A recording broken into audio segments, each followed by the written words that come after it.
the Stovepipe Rose. Yeah.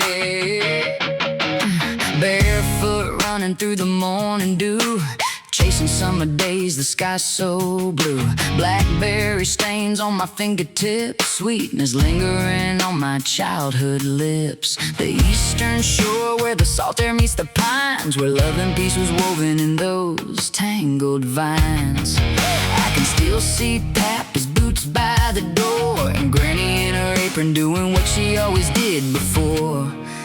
There was something about that place, the smell of supper cooking, the sound of prayer, the warmth of a wood stove, and the feeling that God was there. They didn't preach at me with fancy words, they lived it. In every meal they put on the table, every sacrifice, every prayer, every act of kindness. They showed me what love looked like before I was old enough to understand what I was seeing.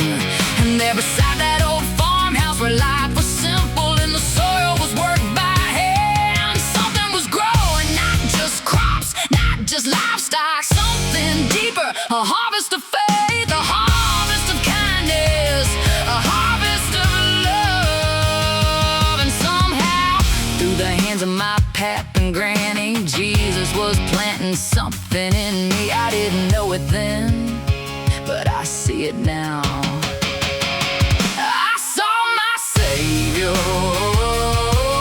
In the Stovepipe Rose, that old stovepipe rising from the roof, smoke drifting into the morning sky. And somehow, even in something so ordinary, I could see something holy. Because God has always had a way of hiding beauty in the simplest places.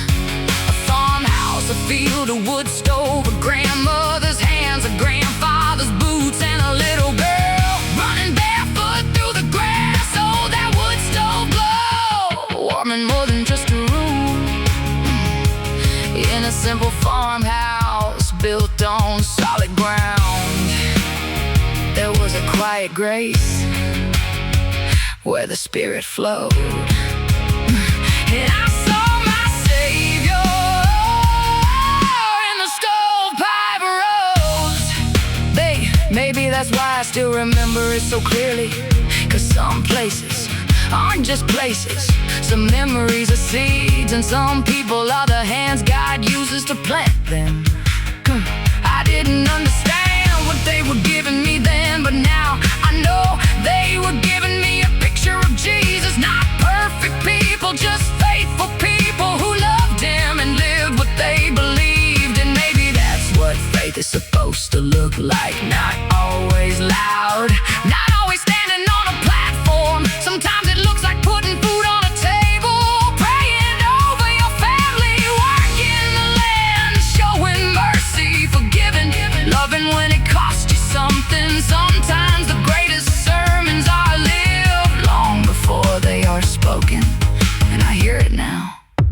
Slow down, look around, pay attention, 'cause sometimes God is speaking through the things you almost overlooked. The farmhouse, the field, the wood stove, the people who loved you, the memories you thought were just memories. Maybe they were never just memories. Maybe they were breadcrumbs, little pieces of grace leading you home. And now when I look back, I see His hand, I see His love, I see how He was guiding me before I even knew I was being guided. Barefoot running home to the love I've always known. And looking back now, that farmhouse and that tilled land, hey, I was being guided by the Savior's heart and hands. And somewhere in the smoke rising from that